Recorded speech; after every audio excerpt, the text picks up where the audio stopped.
Hi there, hope you're having a good day. Welcome back to another video. Yes, we're early. You are early too. Today we'll be talking about the Adidas Harden Volume 10.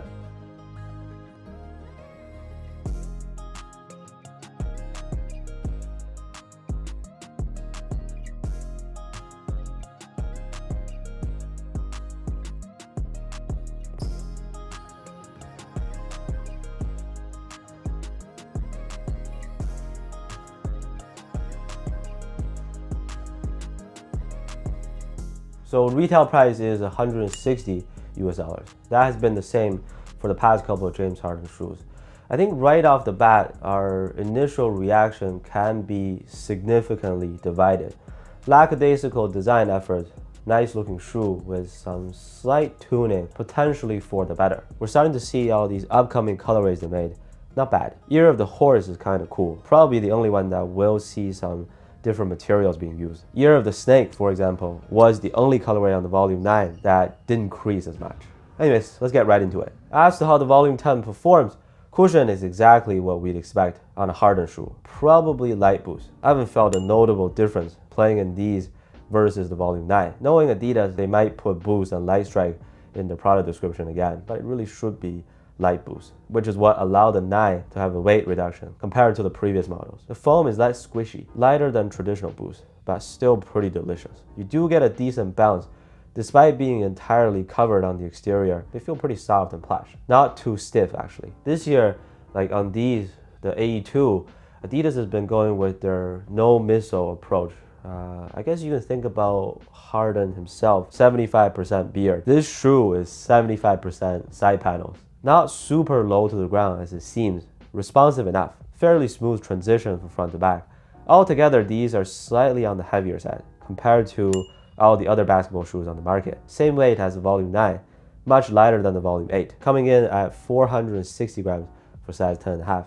Not a shoe that slows you down on the court. Not much to worry about there. It's just more ideal for those who tend to put a good amount of weight onto your steps. Traction is top tier, shockingly good. While the previous versions all had decent traction too, but this time on the 10, it is absolutely amazing. Almost perfect. If we look at the outsole design and traction pattern, it hasn't really changed much. It's not something that we haven't seen before. In general, it's a typical Harden outsole. For all these lines that are broken apart, they basically recreated the Dame 10. A little bit of down issue 7 in there too. For some reason, the moment I started wearing these, grip has been crazy. Super loud and squeaky. Consistent hard stops every time down the floor. I've had zero issues with the traction. It does pick up dust, but with some wiping here and there, you should be totally fine. For outdoor use, it should be okay too.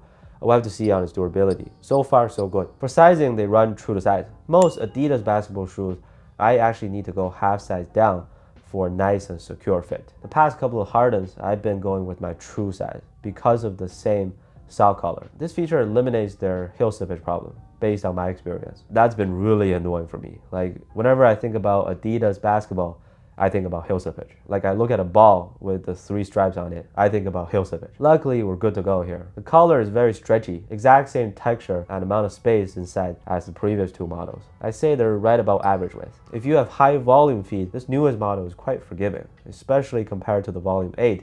It doesn't press down too hard on top of your feet. More of an upward slope here. Not much soreness for someone with extremely flat feet like myself either. All right. Now, moving on to the material, I mean, they essentially just changed the pattern on it from blades to circles, yes. But geometrically, did that make a difference? A little bit. Harden Volume 9, as some of you know already, that's a crease monster. These are still somewhat prone to creasing, but they hold up in shape a little more nicely. Actually, we just talked about the JB4 upper. These two have some similarity. Yeah, believe it or not, the JBs are a lot harder in comparison.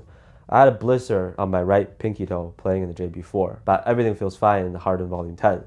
Since the 9, they increased the flexibility of the upper material, and the 10, I think, will be softer than what most people expected. So don't worry, it's actually not a hard and clunky outer shell. What we should be concerned about is breathability. Not a lot of airflow in there. Given the build, these guys, the JB4, these two, in my opinion, are better off for heavier players. Overall, great shoe. Nothing new really, but I would prefer the 10 over the 9. Stronger and more consistent traction, Again, I don't know how. Maybe they sprayed this joint with some chemicals or whatever. This is close to perfect, traction-wise. Cushion stays at the same level. They are still prone to creasing, but that's gotten better with the tweak in the upper pattern. That was a positive change. A solid A-tier performer to me personally. As always, let me know how you feel about this design, where this line is going, or how you like to see the next Hardens evolve.